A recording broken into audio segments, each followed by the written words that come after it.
Fantastic. Just before we start, I've been asked by some of the panelists as to how many people who work in HR are here today. So could we do a show of hands? Oh, brilliant. Is that one? One person. Both of you need to put up your hands.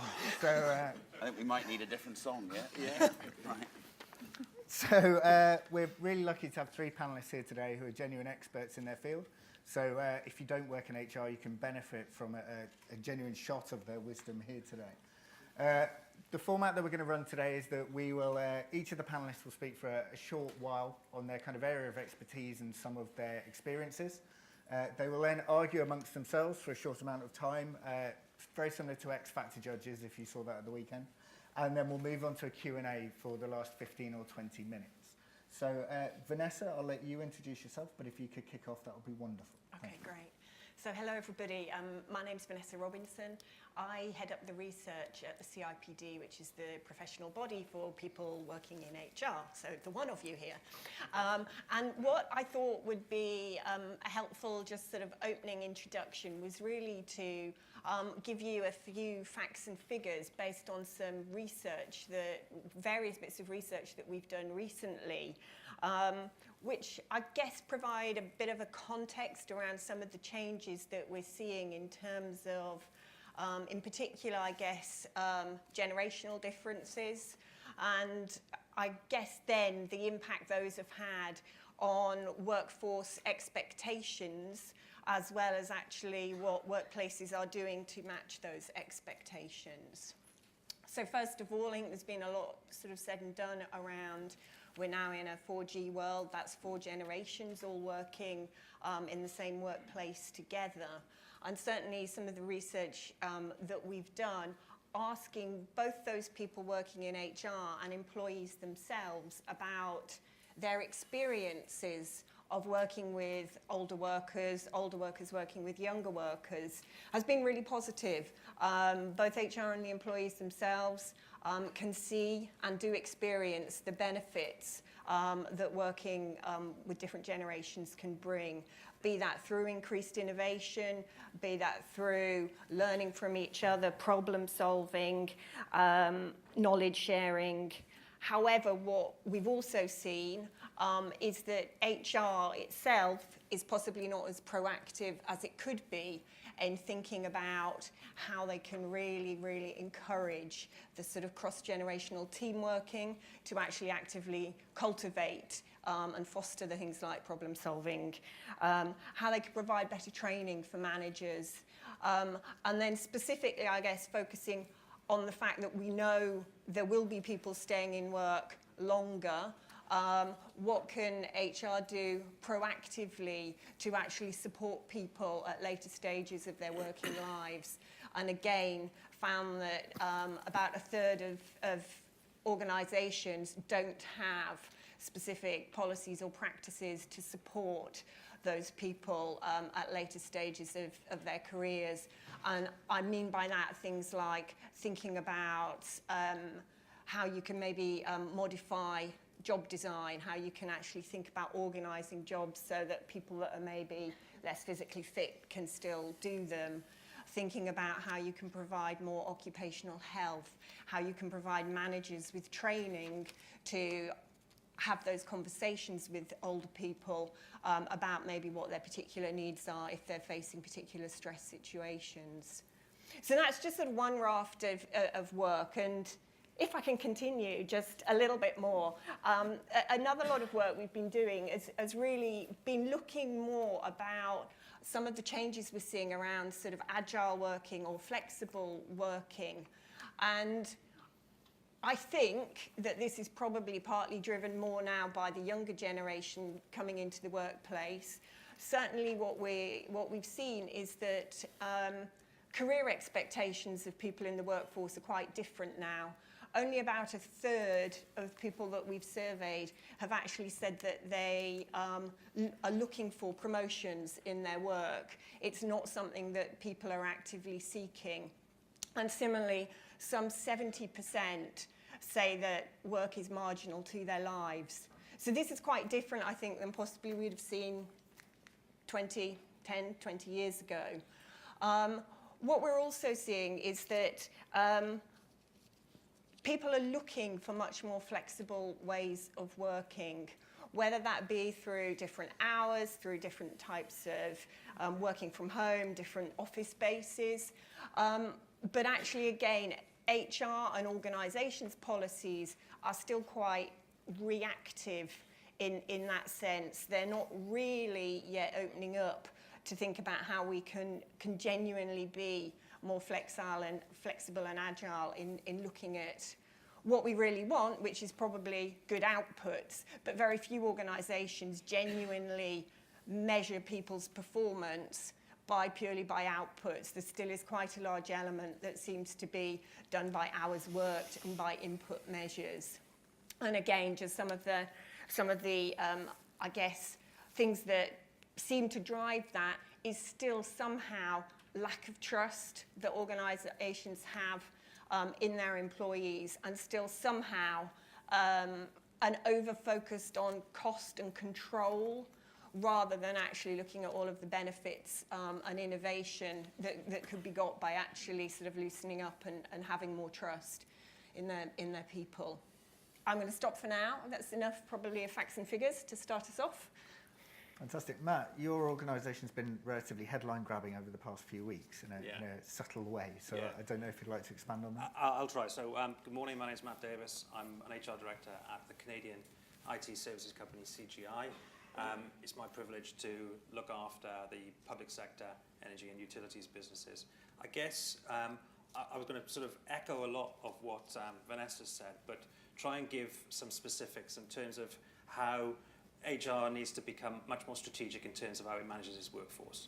I think there are probably three big themes that I would ask you to think about and reflect on over the coming 2 days. There would be connectivity, collaboration, and innovation. And they are three watchwords that we kind of have at the heart of the business that we're in. So to talk about connectivity, I'm talking about the increased use of web, mobile, and audio technology, kind of the always on, always available, always working. That gives a seismic change in terms of the challenge in terms of workforce planning, resource management, and day-to-day HR operational interface with the business. But our organisation increasingly, as Claire was alluding to earlier on, is involved with smart cities, smart communities, smart integrated transport systems, and so on. The big thing for me has been looking to the past in order to inform the future. I was thinking about this coming in on the train this morning. And one of the things we often talk about is around increased collaboration. And it's a very nice, warm, fuzzy word, but no one actually is able to sort of define what it actually means. So let me try and give you an example of what we're talking about. Back in 2002, you might remember that the murder of Holly Wells and Jessica Chapman, chaired by the school taker Ian Huntley, changed the way in which we do policing in this country. Previously, the 43 constabularies around the UK never talked to one another about criminals that they'd locked up. And that lack of collaboration between constabularies and that lack of sharing information became the absolute pinch point for the Lord Bichard Review. And our organisation was central to helping the police force build a police national database where the constabularies started sharing information around criminals so that when criminals moved from county to county, their location and their activity could be tracked. Increasingly, that new way of working has become central to how we do policing in the UK. And we're very fortunate in our organisation that we're now going to be doing some data analytics on top of that database. So we're doing facial recognition so that the speed at which we catch criminals and record crime is going to change and change seismically. And that's a key thing for us, and it's a key thing in terms of how I observe the work that I do, which is we have not had 20 years of gradual progression. We're now in a period of time where we're having seismic step changes within very short economic cycles, and that gives us a significant challenge in terms of where do we place our bets as an organisation in terms of where do we think the future's going to be.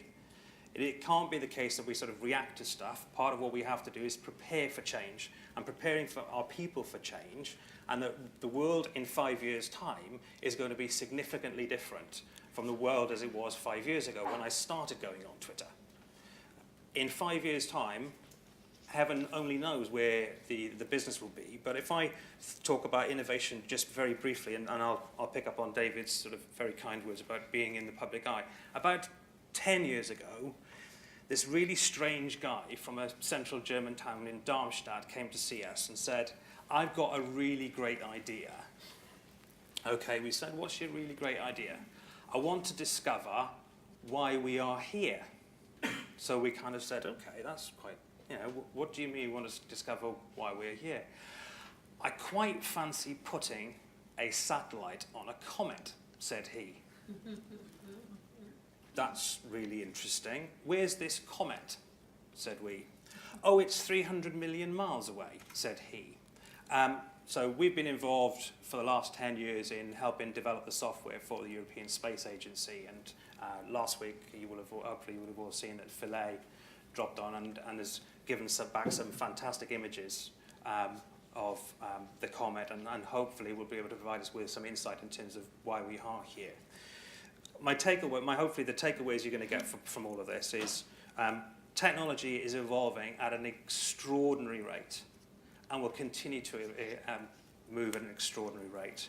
For HR practitioners, that means we need to be much more nimble, much more nuanced, and much more agile than perhaps we've traditionally been. And speaking of one of those people who probably hasn't been as proactive as they could have been, I know that only too well. I guess my takeaway would be that despite all the challenges, this is kind of one of those things when practitioners like yourselves and practitioners like myself, we are genuinely all in this together. And finally, from hundreds of miles, thousands of miles up in the sky, Rob, working with things underneath the ground. My name is Rob Jones, and I'm the head of organisational effectiveness at Crossrail, and we're building a new railway for London. At deepest, I think about 40 metres under London. And I had a load of things prepared, and Matt and Vanessa have said them all. So we're going to busk this. I was at a conference recently, and one of my colleagues was speaking, and I was just there to carry his bag. And he went up and was very eloquent and very effective at describing some of our challenges in a specific area. And then the guy who went up after him worked for a similar business to Matt. And he stood up and he said, there's one thing that makes me feel really great about my job. And I was like, okay, let's hear what this is. And he said, if an Egyptian, an ancient Egyptian walked out of his pyramid and asked me what I did, it would take me about a month to describe it. If he asked to describe what you did, it would take you about an hour. And actually the construction industry and the infrastructure industry superficially hasn't changed that much for thousands of years. We're still digging holes and pouring concrete in them and then making those spaces into things. But actually the way in which we deliver infrastructure and the effectiveness with which we just deliver infrastructure in the UK has changed massively. So for those of you who are old enough to remember the headlines around the Channel Tunnel, we are 57% complete. We are on time and on budget on a plan that we set in 2009, which coming from UK PLC sounds quite incredible. I have a different definition of collaboration to Matt, and it's probably reflecting our different roles, mine being organisation, OD, Matt's being HR, but actually my definition of collaboration is get everyone in the room, get them going after one thing, get them to forget that they all have different agendas. And part of our biggest challenge has been bringing multiple companies. So our core organisation is 3 partners and 9 different employers. Our supply chain is then another 27 at Tier 1 who are all mostly organised into joint ventures. So actually getting people to realise that we're delivering one Crossrail and not your P&L or my bonus or your promotion has been a challenge on a human level, not just on an organisational level.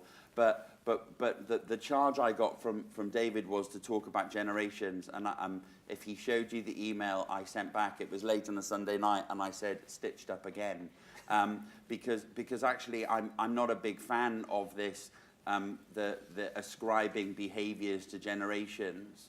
And if you read the quotes you get, the traditionalists, who are the pre-1945 guys, are the "how can I help you?" The boomers are "I worked hard, now it's your turn." Generation X, "I'll sort myself out, thanks very much." And Y, "how can you help me?" So the millennials, the, what's in it for me, the low commitment, the high need and the highly needy. And I don't necessarily agree, because from my perspective, the world has changed, and actually as we've learned new stuff and we've developed new things, I think everyone has been excited by it. And what changes is those new to the workplace just haven't learned that they can't demand things yet. And coming back to this, HR's been kind of poor at setting policy. My personal philosophy, and this is not a corporate philosophy, I hasten to add I work for a public sector organisation, but is watch the rule breakers. If what they're doing makes your organisation work faster, then stop them breaking rules and start them setting policy. So actually work out the things that make people better, and make people work better and make people work more effectively. I remember my HR director 3 jobs ago getting really upset about somebody asking for half a day's leave to go and see her daughter in the nativity. That was 9 years ago. Now, somebody in my team just goes to see her daughter in the nativity and delivers her work. And as long as she delivers her work, I really don't mind. So I think that the challenge that you framed really well is, how do we get to a world where we're measuring outputs rather than inputs? Because in this work anywhere, bring your own device, don't be tied to a punch system or a 9 to 5. If we can only measure inputs, then HR need to go home. Because otherwise we will find ourselves largely redundant. The last point I wanted to make was the millennials, if there is any truth in the stuff that's written about Generation Y and their neediness, have got a singular problem, and it is supply and demand. Sorry. So keen to hear you. Yeah. Slow down now. Yeah. I work in Citigroup's tower, actually, and my desk backs onto that view, and it's amazing. But when those guys come down behind you, it's like, oh, Jesus Christ. They've got a singular challenge in that it is supply and demand. They've got a demanding agenda in terms of what they want, but they've got high youth unemployment and a huge demand for a small number of skills, but very low demand for the remainder. And what's been interesting has been seeing, in the work that we've done, seeing 18, 19-year-old kids who've kind of bumbled through school, come out with an average set of results, aren't social media geniuses, and have been kind of struggling to find things, and talking to them about becoming an apprentice and a different kind of work that they ever imagined. There was a lad called Jack who I met during his pre-apprentice training, and then met him about 18 months later, and he was kind of full of beans, and I was like, "Why are you so excited?" He said, "I'm off to the Monaco Grand Prix with my tunnelling crew." And it was just this really lovely moment of somebody who'd completely reimagined their world of work. And I think we are want to describe work as people walking around with the latest Android and dressed like David, but actually there's a lot of people. Would ironing it have killed you? No, but there's a lot of people. There's a lot of people who are doing very traditional jobs, who still wear high-vis and have to work on safe work sites and do things as they're absolutely spelled out, because otherwise people die. So I think we do need to be careful so to build your future city, there's going to be a lot of people doing normal hard work. And they're not going to be tweeting about it. So I think we do need to remember that it isn't just the avant-garde who define the world of work. The avant-garde crease jumper wearers, that large group. Just a couple of questions for the panel before we kind of move on to Q&A. First of all, YouGov released a whole batch of statistics recently. I'm not sure if you've seen it. It's a brilliant app or tool. And you can basically put in any subject or brand, and it gives you back kind of the relationships to that brand. So I went on yesterday and put in human resources, and the average human resources, or the average person interested in HR, is a 29 to 40-year-old female who likes Terence Trent D'Arby, Play Your Cards Right, Gardener's World, and if they follow anyone on Twitter, it's Katie Price. So... So I would Which say is your us. samples are I'm one of those. So I'm curious about two questions just before we move on. One, how well positioned is HR to support this kind of brave new world?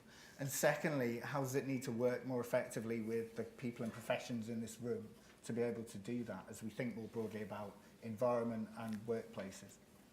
I don't know which of you would like to say that. I can start. I think to answer your second point around how you need to work, how HR needs to work beyond HR, that's absolutely fundamental. I just don't think operating in silos for any particular specialism is going to be the way going forward. I mean, we've called out already at the CiPD the importance, for instance, of working with finance, and more are looking to how we can collaborate beyond the HR boundaries, because I think a lot of these future workplace issues just are not going to be solvable in silos. The silos remain part of the problem almost in encouraging traditional ways of thinking and operating. But if we want to sort of move forward much more agilely, then looking at how we can leverage and work in collaboration will be key. Can I add on? Yeah, I mean, a couple of things I just want to respond to in terms of what Rob was saying as well. Part of this stuff is really hard, actually, right? And one of the reasons it's really hard is because it deals with emotion. So policy and process can be logical and it can be rational. Culture and change is around how you deal with people and their emotions and the response to it. That's why it's difficult to do.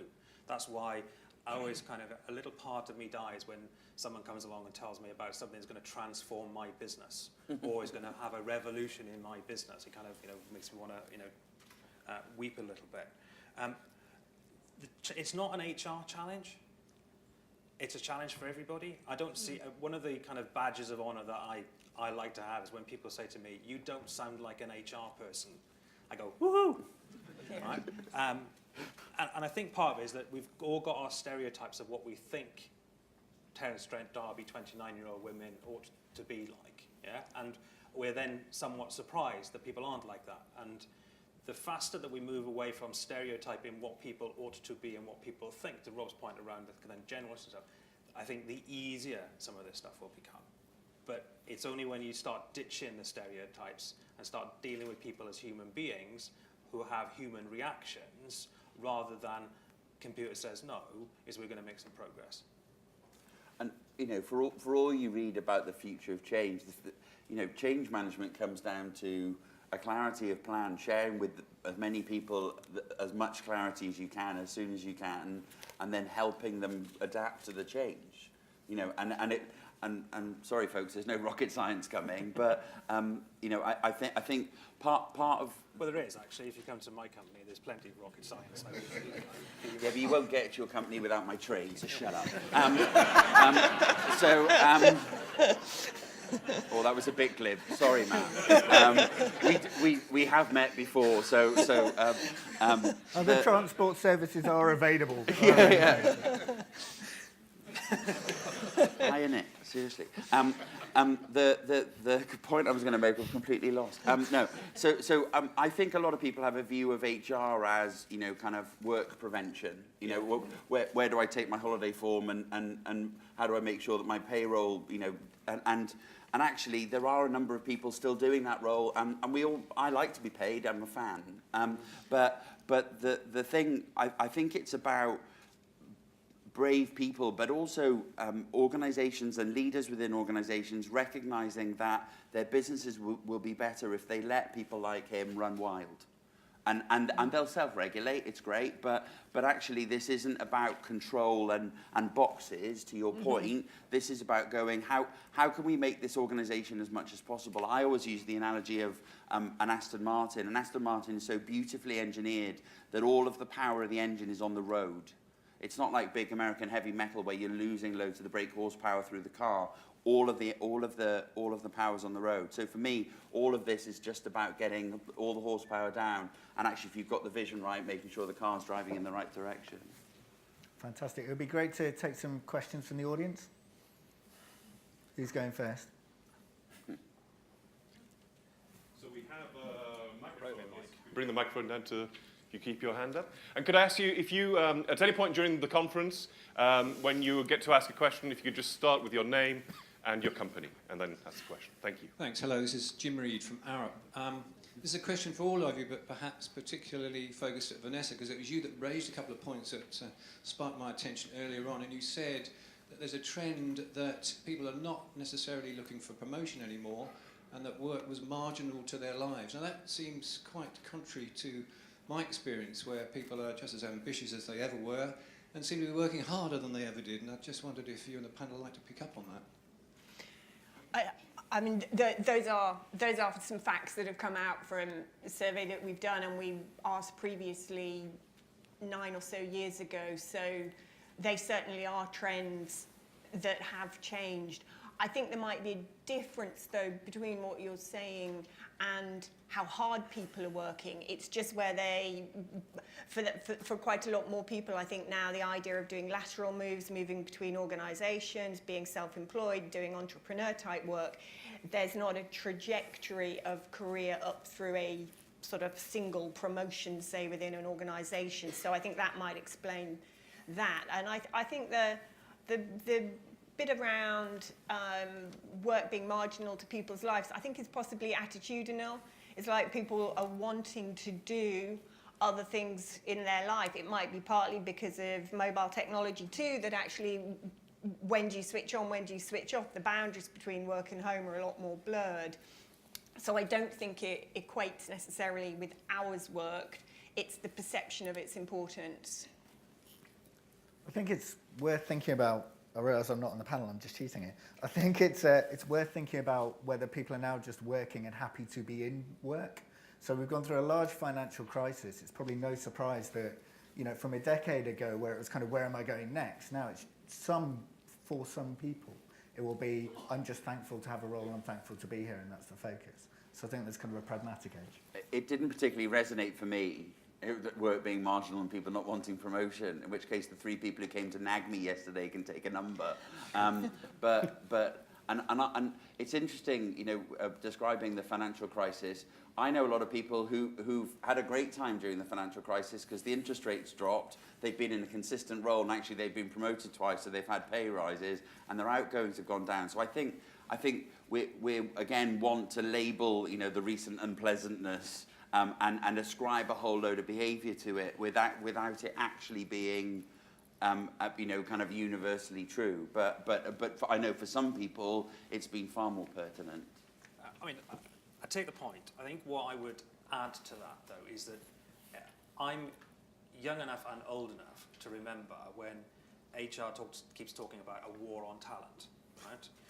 There's no such thing as a war on talent, okay? There's not even a skirmish.